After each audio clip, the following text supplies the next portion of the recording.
Hey guys, Michael here, and I'm back to talk bricks. Today we're talking Encounter on Jakku from Star Wars The Force Awakens. When we first saw pictures of this set, there was definitely some mixed opinions. People didn't love the build, but they liked some of the minifigures. On the whole, I'd say this is a good set for me, but let's break down all the details and let you decide. The big standout of the set for me is the all-new Lugga Beast build. You can see here that it's a really interesting and mostly brick-built design, which was really surprising to me when I was building it. There are quite a few bricks in this portion of the build, and the Lugga Beast is really sturdy and hefty. At the front here, we of course have the Lugga Beast head, and I really love the way that this looks, where it's all plated out in this armor detail, and it comes in a really bright blue color, but it has these pops of burnt orange and gray throughout to create a rusted and differentiated look. The details really help this guy pop, especially these eyes that are printed on the underside of an inverted rounded tile. The very front of the design has some really great greebling. You can see here the black whip pieces that curl underneath the bottom, and I especially love the addition of the roller skate piece. The head is on a ratcheted hinge piece and can be angled at 2 positions. On top, we have room for 1 minifigure, and I really love the way he looks up there. Just behind him, we have this rolled up blanket piece and some other details to flesh out the back. On either side, we have another one of my favorite details, which are these chain pieces. Here we can also see that there are some brick-built sections attached to these organic-looking leg pieces.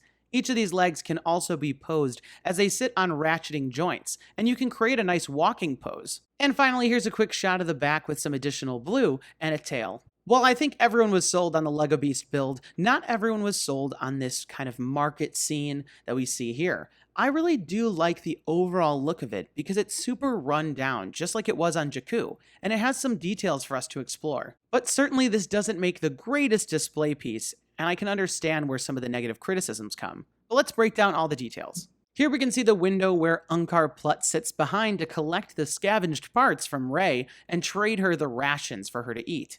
This is a pretty simple rundown look, but there's some interesting details with those gears. And oddly enough, there is a clip there, maybe to hold Rey's staff. On the side, we have this awning section that comes out in an angle, and a little container that features a brush, a golden crowbar piece, and a droid arm. I find this back section of the build to be far more interesting than the front. It features a lot of great greebling and interesting details for this rundown location. On the left side, we have this work table that has half of a battle droid just lying there, with a wrench piece clipped on there for you to work on the droid. There's some fun pieces that are used here, especially the barred windows and those brown 1x1 plates that help break up the design. On the right, we have the opening that lets you into the shop, and we can see below that a set of stairs that have a secret feature. Simply slide open the lock and pull out the lowest step to reveal a hidden blaster. To play inside Unkar Plutt's shop, simply slide open the back using the hinge. I find the interior to be quite simple, but at least they gave us some details. On the left-hand side, we can see this stud shooter, which fires out those studs. We also get 3 extra studs on a shelf, and just below that we have what seems to be a safe with some gold coins sitting inside. On the back wall, we have this simple light build, and we also have a table which has a cup and another container. Finally, at the very top, we have this elevated section which sits on these Technic beams. I wish there was a simpler, more elegant construction for this, but overall, I think it gets the job done of providing some extra height. Attached to that top section, we have this really nice plastic awning piece. Here you can see it's got all this synthetic fabric detail and a simplified cartoon style. This leads down into my favorite section of this build, which is this gate section. This section of the build is my favorite because I think it helps flesh out the scene and really set us in that marketplace. And the build looks good whether the set is opened up or closed. It's this section of the build that really just screams Star Wars to me.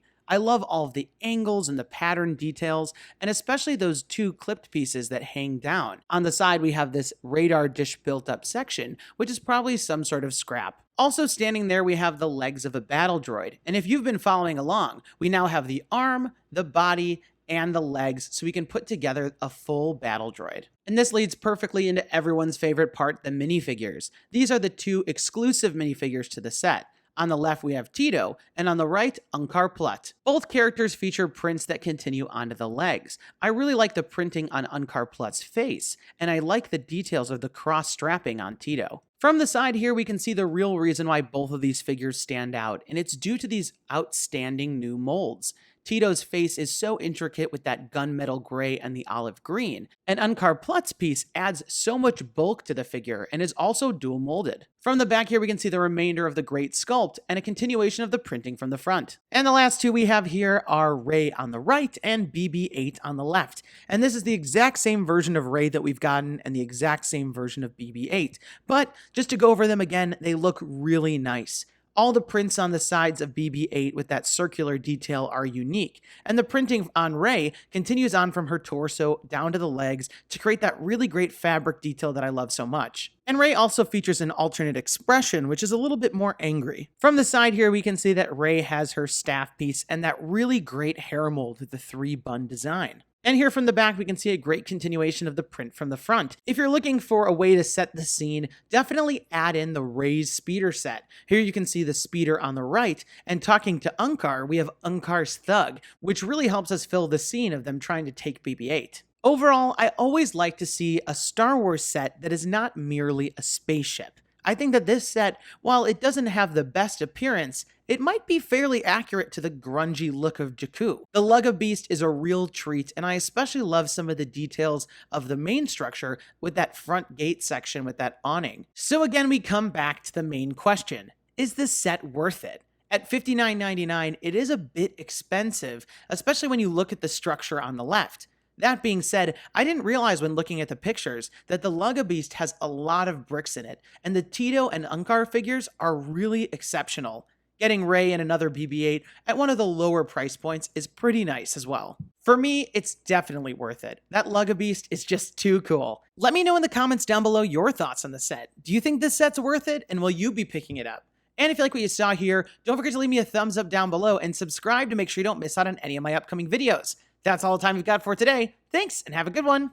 Hey guys, Michael here. Click here to learn all about the Civil War version of Spider-Man and the sets and video games he's coming to. And don't forget to subscribe.